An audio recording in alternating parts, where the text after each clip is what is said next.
నమస్కారం. ఈ ఎక్స్ప్లెయినర్కి స్వాగతం. ఈరోజు మనం మాట్లాడుకోబోయే విషయం నిజంగా ఒక సినిమా కథను మించిపోతోంది. దేశంలో విధ్వంసం సృష్టించడానికి సరిహద్దులు దాటి వచ్చిన ఒక కరుడుగట్టిన తీవ్రవాది తన భయంకరమైన మిషన్ను గాలికొదిలేసి తన బట్టతలకు జుట్టు మొలిపించుకోడానికి ప్రాధాన్యతిచ్చాడు. వినడానికి నమ్మశక్యంగా లేదు కదూ, కానీ ఇది అక్షరాలా నిజం. జాతీయ భద్రతకు, ఒక మనిషి వ్యక్తిగత బలహీనతకు మధ్య ఉన్న ఒక విచిత్రమైన లింక్ను ఈరోజు మనం డీకోడ్ చేద్దాం. సరే, అసలు ఏం జరిగిందో ఒకసారి లోతుగా పరిశీలిద్దాం. వాస్తవానికి ఇతని ఒరిజినల్ ప్లాన్ ఏంటి? జమ్మూ కాశ్మీర్లో లష్కరే-తోయిబా స్లీపర్ సెల్స్ను ఏర్పాటు చేయడం, దాడులు చేయడం, ఇవి అతని లక్ష్యాలు. కానీ ఫైనల్గా జరిగిందేంటంటే, శ్రీనగర్లోని ఒక క్లినిక్లో హెయిర్ ట్రాన్స్ప్లాంట్ చేయించుకోవడం కోసం ఆ మిషన్ మొత్తాన్ని పక్కన పెట్టేశాడు. ఒకసారి ఆలోచించండి, ఒకవైపు అత్యంత ప్రమాదకరమైన టెర్రర్ ప్లాన్, మరోవైపు చూస్తేనేమో కేవలం తన అందం కోసం ఆరాటం. ఇంతకంటే పెద్ద ఐరనీ ఇంకేమైనా ఉంటుందా? అసలు ఇంతకీ ఈ వ్యక్తి ఎవరు? ఇతని పేరు మొహమ్మద్ ఉస్మాన్ జట్. ఇతన్ని చైనీస్ అనే కోడ్ నేమ్తో కూడా పిలుస్తారు. పాకిస్తాన్లోని లాహోర్కు చెందిన ఇతను అత్యంత కఠినమైన శిక్షణ పొందిన లష్కరే-తోయిబా ఆపరేటివ్. ఏదో చిన్నపాటి నేరస్తుడు కాదు సుమా. సరిహద్దులు దాటి భారతదేశంలో పెద్ద ఎత్తున దాడులు చేయడానికి ఇతన్ని పంపించారు. నార్త్ అలాగే సెంట్రల్ కాశ్మీర్లో తీవ్రవాద కార్యకలాపాలకు హెడ్గా వ్యవహరించాల్సిన ఇతను నిజంగా ఎంత ప్రమాదకరమైన వ్యక్తో మనం అర్థం చేసుకోవాలి. అప్పుడే ఈ కథలో ఉన్న అసలైన ట్విస్ట్ మనకు పూర్తిగా అర్థమవుతుంది. అయితే కాశ్మీర్ లోయలోకి అడుగుపెట్టగానే ఇతని మైండ్ సెట్ పూర్తిగా మారిపోయింది. తీవ్రవాద శిక్షణా శిబిరాల్లో మాకు చెప్పిన దానికి ఇక్కడ కాశ్మీర్ లోయలో ఉన్న వాస్తవ పరిస్థితులకు అసలు ఎలాంటి సంబంధం లేదు అని అతను స్వయంగా విచారణలో చెప్పాడు. అంటే వాళ్ల మెదళ్లలో నింపిన విషప్రచారానికి, అక్కడ ప్రజలు గడుపుతున్న సాధారణమైన ప్రశాంతమైన జీవితానికి మధ్య ఉన్న తేడాను అతను కళ్లరా చూశాడనమాట. ఈ ఒక్క రియాలిటీ చెక్ అతని మిషన్ ట్రాక్ తప్పడానికి మొదటి అడుగు అని ఖచ్చితంగా చెప్పొచ్చు. కానీ అసలైన ట్విస్ట్ ఇక్కడే ఉందండి. ఒక కరుడుగట్టిన తీవ్రవాదిని భద్రతా దళాల కంటే ఎక్కువగా భయపెట్టినా కలవరపెట్టిన విషయమేదైనా ఉందా అంటే అది అతని బట్టతల. అవును, మీరు విన్నది నిజమే. విచారంలో తెలిసిన విషయమేంటంటే, తీవ్రమైన జుట్టు లాలడం వల్ల అతని ఆత్మవిశ్వాసం పూర్తిగా దెబ్బతింది.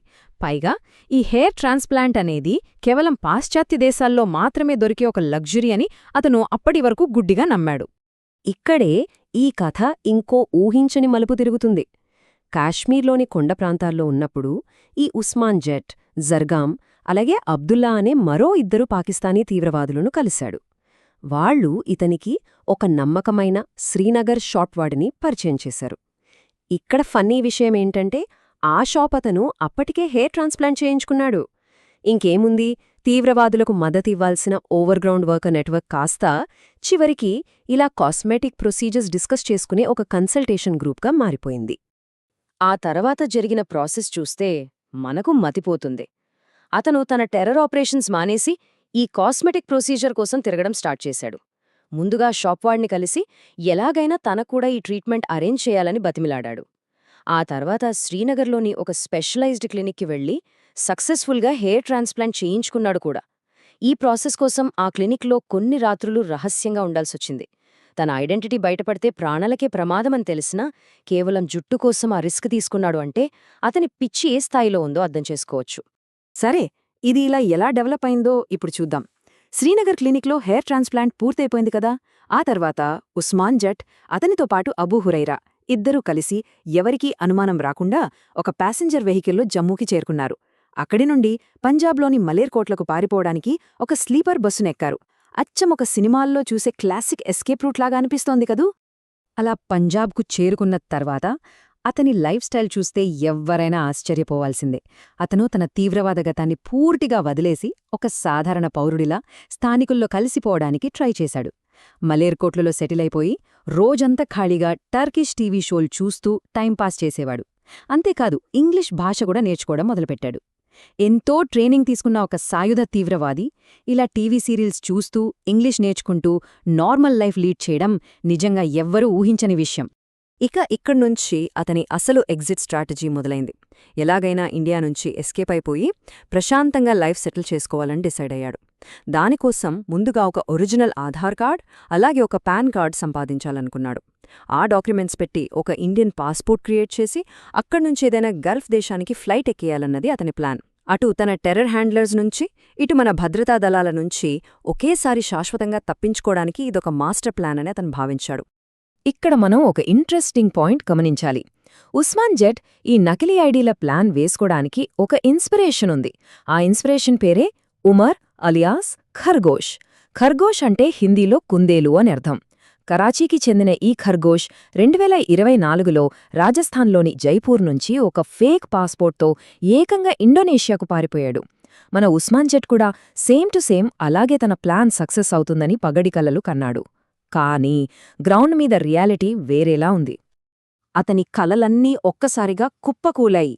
ఏప్రిల్ నెలలో శ్రీనగర్ పోలీసులు పక్కా ప్లాన్తో ఉస్మాన్ జట్ను అలాగే లష్కరే తోయిబాలో అతి సుదీర్ఘకాలం పనిచేసిన అబూ హురైరాను చాలా చాకచక్యంగా పట్టుకున్నారు. ఇక ఈ విషయం జాతీయ అంతర్జాతీయ భద్రతకు సంబంధించింది కావడంతో వెంటనే నేషనల్ ఇన్వెస్టిగేషన్ ఏజెన్సీ అంటే ఎన్ఐఏ ఈ కేసు దర్యాప్తును తమ చేతుల్లోకి తీసుకుంది. అలా అతని హెయిర్ ట్రాన్స్ప్లాంట్ అండ్ ఎస్కేప్ ప్రాజెక్ట్కి ఒక ఊహించని ఎండ్ కార్డు పడింది. అయితే ఈ అరెస్టు వల్ల జరిగిన పరిణామాలు చూస్తే మనకు ఒక విషయం అర్థమవుతోంది. జుట్టు కోసం అతను చేసిన ఈ వింత ప్రయాణం చివరికి మన దర్యాప్తు సంస్థలకు ఒక పెద్ద వరంలాగా మారింది. ఎందుకంటారా? అతని విచారణ ద్వారా నార్త్ కాశ్మీర్ మరియు శ్రీనగర్లోని ఆ ఓవర్గ్రౌండ్ వర్కర్ నెట్వర్క్ గుట్టు అంతా బయటపడింది. దాంతో పోలీసులు ఆ టెర్రర్ సపోర్ట్ స్ట్రక్చర్ మొత్తాన్ని విజయవంతంగా కూల్చేశారు. తీవ్రవాదులుగా బ్రెయిన్ వాష్ చేయబడిన వాళ్లలో కూడా ఇలాంటి వ్యక్తిగత ఇన్సెక్యూరిటీస్, వింతైన వీక్నెస్లు ఎలా ఉంటాయో ఇది చాలా స్పష్టంగా చూపిస్తోంది. ఇంకో విషయమేంటంటే ఇది కేవలం ఏదో అనుకోకుండా జరిగిన ఒక సంఘటన కాదు. ఇది ఒక పెద్ద క్రాక్డౌన్లో భాగం. మీకు గుర్తుండే ఉంటుంది, అంతకు ముందు నవంబర్లో పోలీసులు అల్ ఫలాహ్ అనే మరో మాడ్యూల్ను కూడా ఛేదించారు. ఉన్నత చదువులు చదివిన ప్రొఫెషనల్స్, ముఖ్యంగా డాక్టర్లు లాంటివాళ్లు తీవ్రవాదం వైపు ఎలా ఆకర్షితులయ్యారో ఆ కేసు బయటపెట్టింది. అలాంటి హైలీ ఎడ్యుకేటెడ్ స్లీపర్ సెల్స్ను ఏరిపారేసే దిశగా మన దర్యాప్తు సంస్థలు సాధిస్తున్న వరుస విజయాలకు ఈ ఉస్మాన్ జట్ అరెస్ట్ ఒక అద్భుతమైన ఉదాహరణ. ఇదంతా చూశాక ఒక అద్భుతమైన పాయింట్ మనకు అర్థమవుతుంది. అదేంటంటే జుట్టు పెంచుకోవాలన్న ఒక కరుడుగట్టిన తీవ్రవాది వ్యక్తిగత ఆరాటం చివరకు అతను ఏ తీవ్రవాద నెట్వర్క్నైతే నిర్మించడానికి వచ్చాడో అదే నెట్వర్క్ను కూల్చివేయడానికి ఎలా కారణమైందో చూశారుగా. జాతీయ భద్రత లాంటి అత్యంత సీరియస్ ఇష్యూలో ఒక మనిషికి ఉండే నామమాత్రపు బలహీనత ఎంతటి విచిత్రమైన పాత్ర పోషించిందో కదా. ఇలాంటి అనూహ్యమైన నిజాలు విన్నప్పుడు ఖచ్చితంగా మైండ్ బ్లాక్ అవుతుంది, అవునా? సరే, ఈ ఎక్స్ప్లెయినర్ ద్వారా మీకు కొన్ని ఆసక్తికరమైన విషయాలు తెలిసాయని ఆశిస్తున్నాను. మరో ఇంట్రెస్టింగ్ టాపిక్తో మళ్ళీ కలుద్దాం. అంతవరకు సెలవు.